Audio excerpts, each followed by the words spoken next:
Next, we're going to talk about Charles Bonnet Syndrome, and I'm joined by Molly Garone and Paul Laurie, who spoke so effectively at the Voice of the Patient session for us on Thursday.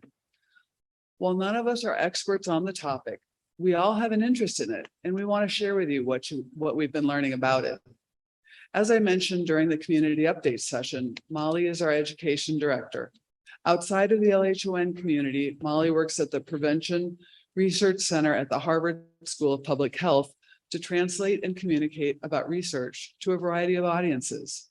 She also holds a master's degree in health communication, so her education and training make her a good fit for this role in our community. Molly will start us off by providing an introduction to Charles Bonnet Syndrome. Thanks, Lissa, and good morning, everyone. It has been such a pleasure to serve in the role of education director for the LHON project over the past year. It's really neat to look closely at medical and non-medical topics in the world of LHON and help to educate the community and disseminate valuable information in an accessible format as best as I can. One of these topics is Charles Bonnet Syndrome, and I'm going to set the stage a bit on what it is first and its connection to LHON. So Charles Bonnet Syndrome is the experience of phantom images or hallucinations in people living with some form of acquired vision loss, such as LHON, that coexist with their regular visual experience. The cause of Charles Bonnet Syndrome is unknown, but it's thought to be the brain's response to the deterioration of vision. And on the screen, we have an image of a typical presentation of Charles Bonnet Syndrome in someone, perhaps seeing certain things in their regular visual experience, but then some unusual visual perceptions in the middle. So how does Charles Bonnet Syndrome manifest in people affected with LHON vision loss? Phantom images or hallucinations may be very simple. They can be very complex. They can be static or moving, maybe appear in color or black and white. There's lots of variation on what folks might see in their experience of Charles Bonnet Syndrome.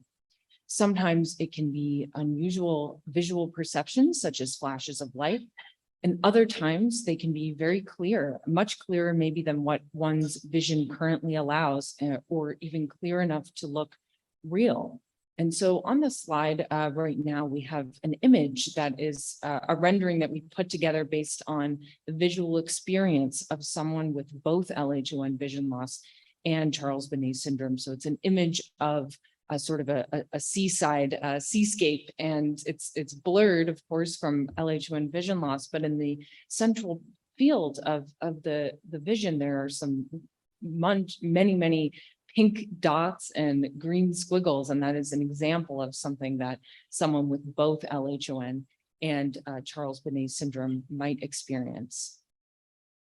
So what does the research say about this? So there is some research on the experiences of those with a variety of eye diseases who also experience Charles Bonnet Syndrome.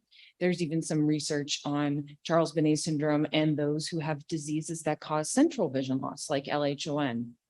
But in the world of LHON, there's limited research on a few cases of people affected with both LHON vision loss and Charles Bonnet Syndrome. And so now I'm going to pass it back to Lissa to talk about some of the emerging research going on in our community on these two topics. Over the many years that I've been involved with LHON, the topic of Charles Bonnet Syndrome has come up from time to time.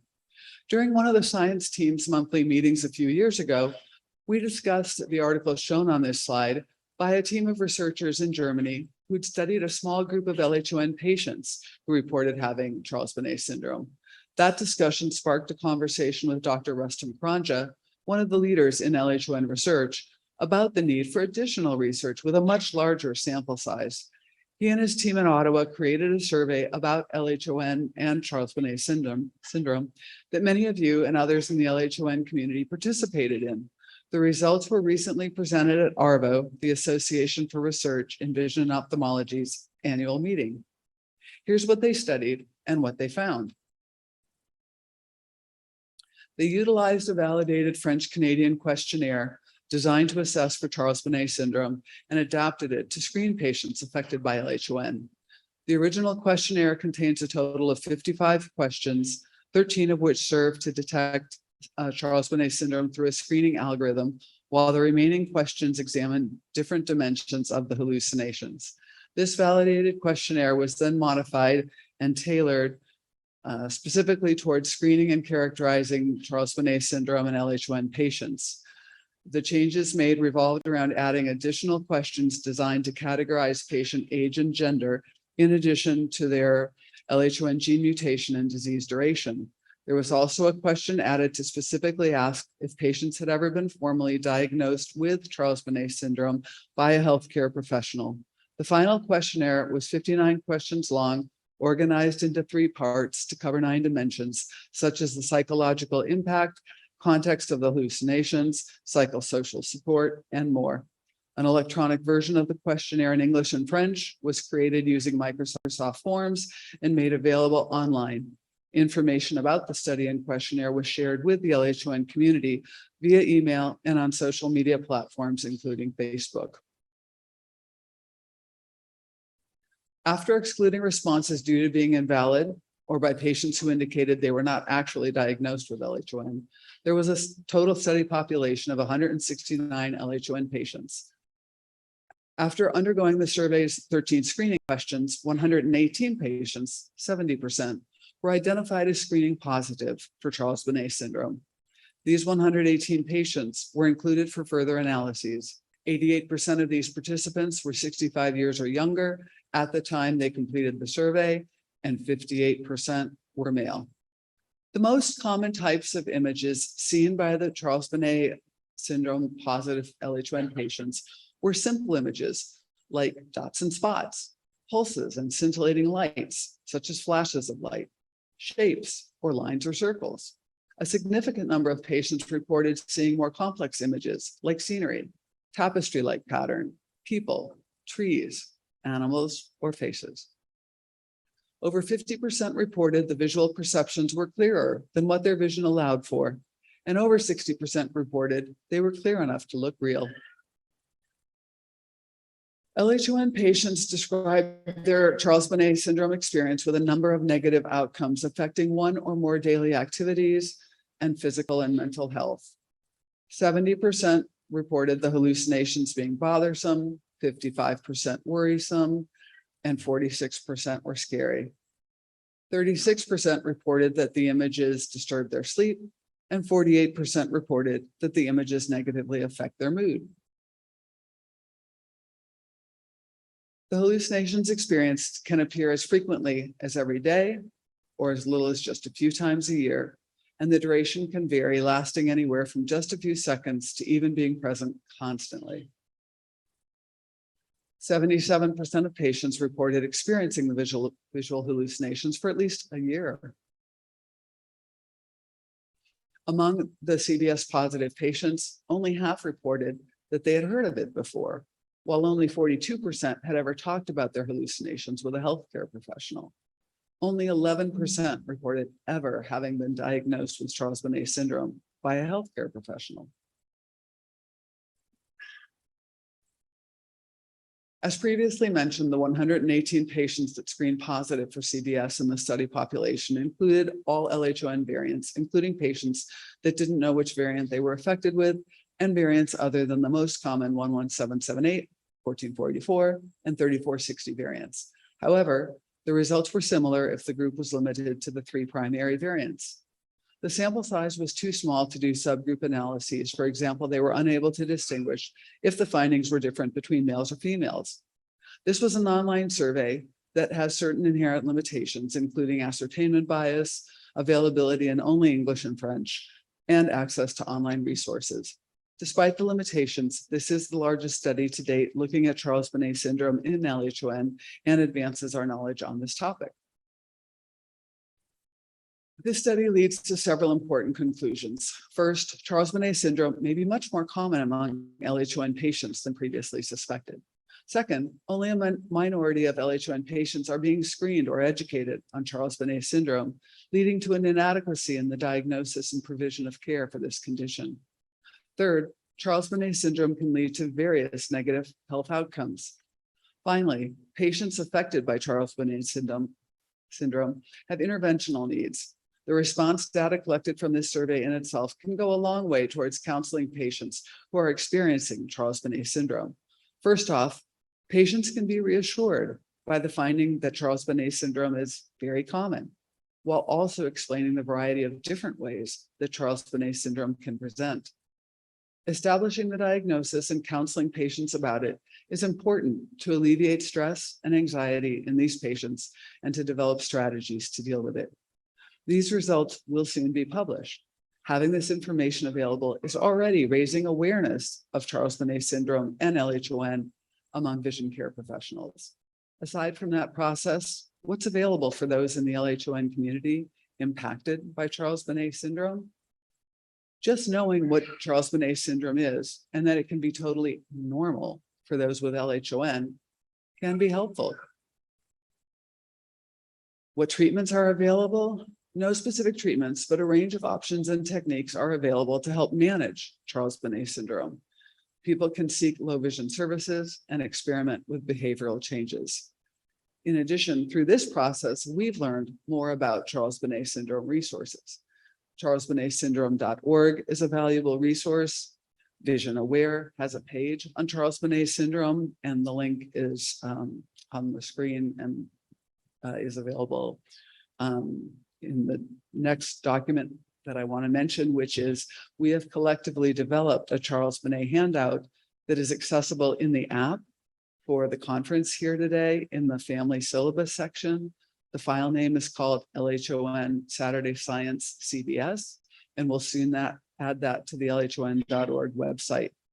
The research has led to the development of relationships between global Charles Bonnet syndrome organizations and our LHON community.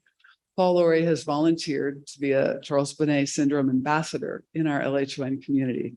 Paul, can you tell us about the Charles Bonnet syndrome support community? Yeah, well, first I'd like to say that the website, the Charles Bonnet Syndrome Foundation website, is really, I think, an empowering and important part of understanding what Charles Bonnet syndrome is all about. I think it's well designed. It's very accessible, and I think it's extremely informative. And I know that, and I want to thank Lissa for this. She brought me into the conversation with the director of the Charles Bonnet Syndrome Foundation of Australia, and Scott Mearden. And he was just a really pleasurable person to talk to, and is really passionate about Charles Bonnet syndrome across the entire spectrum of low vision and visual impairment conditions.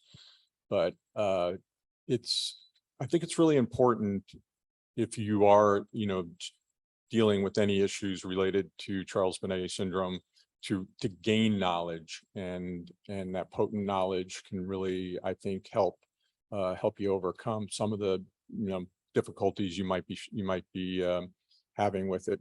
There are excellent sections of the website that are good for gaining support services and support ideas and treatment idea. Well, no treatment ideas, but really just ideas to cope. That's the better word, with Charles Bonnet syndrome. And then I'm certainly willing to, do some one-on-one, outreach to anybody that you might know or yourself that might be dealing with it. But I would really, really encourage those of us in the LHON community to perhaps provide some feedback to any of us about what you might have done to cope or overcome some of the experiences that you've had with Charles Bonnet syndrome, so that I can, or others can, relay them to those in the community who might be, struggling with Charles Bonnet syndrome. The last point I'd like to say, again, thank you to both Molly and Lissa for allowing me to contribute to the preparation for the presentation, and also the preparation for the document that Lissa referred to, that about the information document about Charles Bonnet syndrome. Thanks. So we have a few minutes to take questions. If anybody does have any questions on the topic of Charles Bonnet syndrome, feel free to raise your hand and our mic runners will get the information out. And if it's something you'd rather discuss privately, we can also during the break at 10 o'clock. We'll all be happy to talk about it then or any other time. So if anyone does have a question, raise your hand. So while questions are maybe surfacing, just for those of you who may be thinking, so Charles Bonnet is sort of, as you think about what you may have heard of as phantom limb syndrome. So when somebody has unfortunately lost a limb, they sometimes sense or believe that their limb is still there. So this is frightening, and you're not alone as a Leber hereditary optic neuropathy patient sensing this, but we see it in our other visually impaired patients. We're still trying to get the word out. I'm still trying to get the word out to my colleagues, because in our literature, we usually talk about this occurring in macular degeneration and glaucoma patients. And so therefore, even among professionals thinking that perhaps we don't see it in other visually impaired patients, but we do.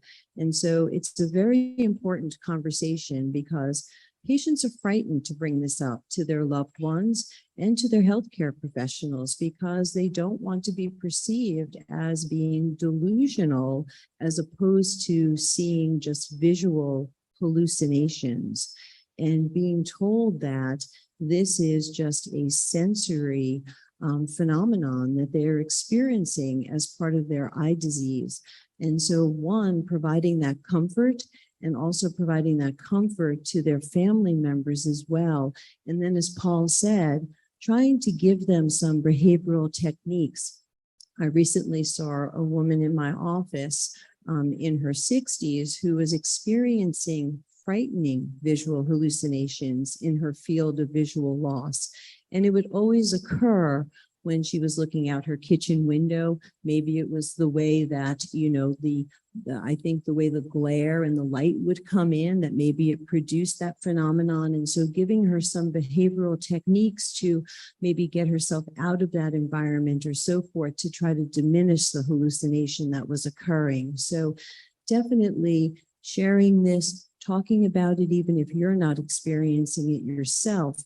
Once again, sharing these stories are empowering, just like I need to bring it up to my patients and to my colleagues, so that even if they're not experiencing it, they're aware of it.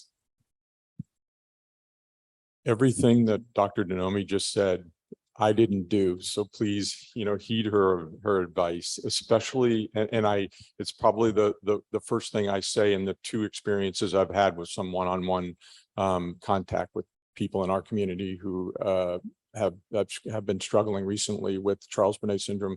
Please have the discussion with your neuro-ophthalmologist or with your healthcare team. Don't let it just, oh yeah, that's a thing that, that's you need to have more of a conversation with your healthcare team than, yeah, that's a thing. Hi, I have a variety of questions, but I feel like I'm just going to ask them and then just what you think. And they were applying triggers for Charles Bonnet syndrome, and then triggers like having it, and then maybe triggers once you know you have it. If there are anything that triggers the episodes once you know you have Charles Bonnet syndrome, and then if there's something that maybe exacerbates those so that they're worse or not during this experience. And you kind of alluded to that just now. And then are there also, like we just talked about, LHON plus without vision loss? Is there, I guess this would just be Charles Bonnet syndrome. So that's a lot of questions, but I'll try to address them. So for some patients with Charles Bonnet, so in a visually impaired patient, they may just have sort of that phantom limb syndrome. There may be absolutely no trigger at all, except the trigger is that they have visual impairment. And so there is that sensory phenomenon that occurs. For some, it seems to be, when you listen to the patient or to the client, that for some reason, when they're in a darkly lit environment or a more brightly lit environment, or if there is waves of light coming in, that perhaps it seems to produce the hallucination. I've had some patients where it's always in a particular spot in their home that all of a sudden then they start to see these images. So I can't tell you perhaps that trigger. Now, I will tell you, as a provider, though, trying to sort out, of course, we always have to sort out that there's not any other neurologic component that is there, especially in our older patients that have macular degeneration or so forth. Now, getting to the LHON plus, we'll talk about this at the next symposia, but also there can be separating out that patients don't just have a migraine aura without headache and are not seeing a sensory phenomenon, because even though you are poorly sighted, you can still have the sensory cortical phenomenon of the migraine that is there. So I hope that addressed some of your questions. One other point I wanted to make is that something that I learned in talking with Lissa and I talking with Scott Muirden and some information on the CBS website was that certain prescription drugs can exacerbate. So certain classifications of prescription drugs can exacerbate, possibly exacerbate the experience that one might have with Charles Bonnet syndrome. And it was from a personal experience. I use Bromidine. Is that the right name of the? Bromidine drops in my eyes for eye pressure. And I didn't know, and nor was it ever discussed with me by my healthcare team, that using those drops can make the experiences of Charles Bonnet more frequent or more exacerbated.